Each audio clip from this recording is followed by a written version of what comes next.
Right now, walking around on this planet, there are roughly 16 million men carrying an almost identical piece of DNA. They live in different countries, speak different languages, follow different religions, and have never met each other. Most of them have no idea.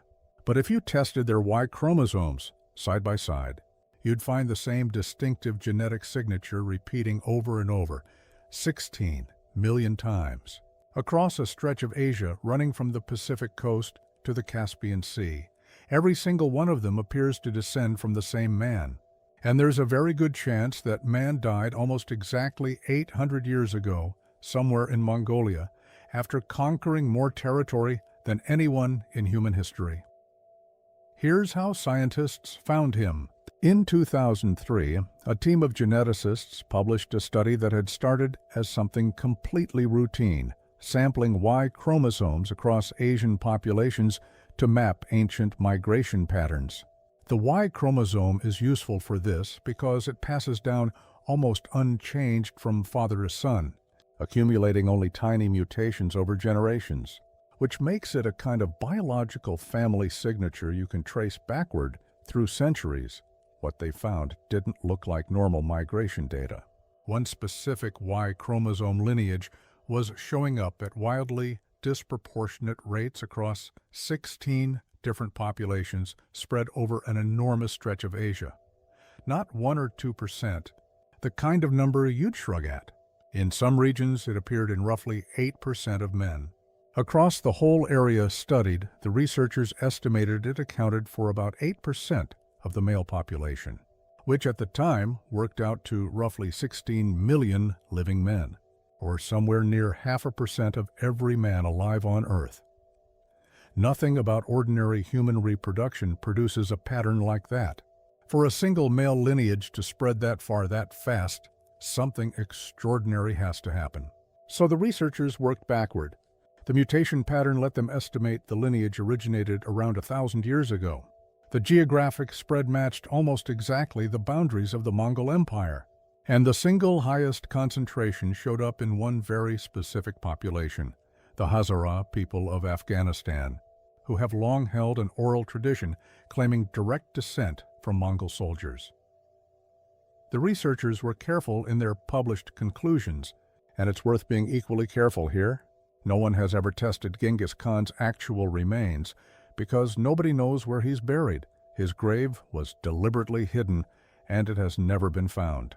According to accounts passed down afterward, the soldiers who buried him killed everyone who witnessed the procession, then trampled the ground with horses to erase any trace of it. 8 centuries of searching, including modern expeditions using satellite imagery, have turned up nothing confirmed. So the genetic signature can't be matched to him directly. What the study establishes is that a single man, or possibly a small group of closely related men, living in roughly the right place at roughly the right time, left behind a genetic footprint unlike anything else in the human record. Genghis Khan is simply the candidate who fits every part of that description better than anyone else, and the historical record explains how it could happen. Genghis Khan built the largest contiguous land empire in history, and his sons and grandsons ruled enormous portions of it after him. The Mongol conquests were catastrophically violent, with entire cities destroyed and populations killed or displaced on a scale that reshaped the demographics of whole regions. Mongol rulers also took large numbers of women as wives and concubines, and his male descendants held positions of power across the empire for generations, each one able to father children at rates ordinary men never could. Reproduction in that world followed power, and no family in history concentrated that much power across that much territory for that long. So that's what happened. Now otherwise, picture a version of history where that lineage never spreads. Maybe Temujin, the name Genghis Khan was born with, doesn't survive his childhood. That's not a stretch. His father was poisoned by rivals when he was around 9 years old. His family was abandoned by their clan and left to survive alone on the steppe, close to starvation, eating roots and fish and whatever small game they could catch. He was captured and enslaved by a rival tribe as a teenager held in a wooden collar, and escaped by hiding in a river at night. Any one of those moments could have easily ended it, and for most children in that situation, it would have. Infant and child mortality on the 12th century steppe was brutal, even for families with protection and resources. His had neither. If it does end there, the genetic consequence is immediate and total. That Y chromosome lineage stays confined to one family on the Mongolian steppe and gradually disappears into the background like almost every other lineage in human history. 16 million men alive today have a different father in their direct paternal line. Not a small correction, an entirely different branch of the human family tree running through 8 centuries and across a third of Asia. But the genetics is only where this starts. Remove Genghis Khan, and you remove the single largest population disruption of the medieval world. Historians estimate the Mongol conquests killed tens of millions of people, with some regions losing enormous portions of their population. Cities like Baghdad, then one of the great centers of learning and science anywhere on Earth, were destroyed in ways they never fully recovered from. Its house of wisdom, holding centuries of accumulated mathematical, medical, and astronomical work, was lost during the siege in 1258. Without that, the entire demographic and intellectual map of Asia and the Middle East looks different.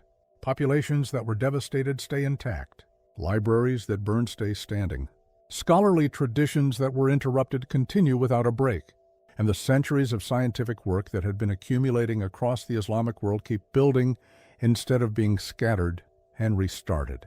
There's a second, stranger consequence sitting on the other side of that ledger, though. The Mongol Empire, for all its violence, also created something historians call the Pax Mongolica, a period where a single administration controlled the entire length of the Silk Road, making it dramatically safer to travel and trade across the whole span of Asia. The Mongols ran a relay courier system with way stations spaced roughly a day's ride apart, allowing messages to cross thousands of miles in a matter of weeks rather than months. Merchants, diplomats, and ideas moved between China and Europe with a freedom that hadn't existed before and wouldn't exist again for centuries. Technologies moved along those routes in both directions. Gunpowder, papermaking, and printing techniques spread westward faster than they otherwise would have. Marco Polo's journey happened because that corridor was open. Take away the empire, and you take away that corridor. Europe and East Asia stay far more isolated from each other for longer.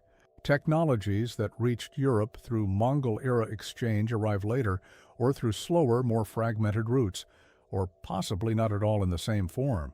Gunpowder in particular reshaped European warfare, which reshaped European state building, which fed directly into the naval and military capabilities that later powered European colonial expansion.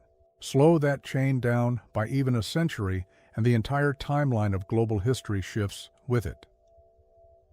The disease side of the story changes too. The Black Death, which killed somewhere between a third and half of Europe's population in the 14th century, is widely believed to have traveled westward along exactly those Mongol-secured trade routes.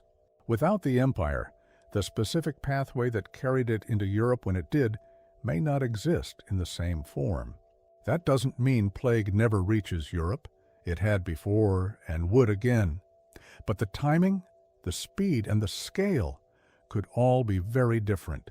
And Europe's post-plague labor shortage is one of the leading explanations for the collapse of serfdom and the wage increases that followed, changes that fed into the economic transformations of the following centuries. So maybe the strangest part of this whole scenario isn't the 16 million men, or the empire, or the trade routes. It's that all of it appears to trace back to whether one specific child survived being orphaned, abandoned, and enslaved on the Mongolian steppe in the 12th century. Nobody at the time would have picked him out. He wasn't a prince or an heir to anything meaningful. He was a boy whose family had been left to die, and the evidence of what he became isn't sitting in a museum or buried in an unmarked grave nobody can find. It's walking around today in 16 million men, most of whom will never know they're carrying it. If a single childhood survival can still be read in the DNA of 16 million living people 800 years later, it raises a question worth sitting with. How many other ordinary-looking moments in history are still quietly written into the bodies of people alive right now, waiting for someone to run the right test and find them?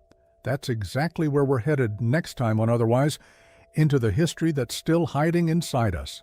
Subscribe and find out what else is written in there.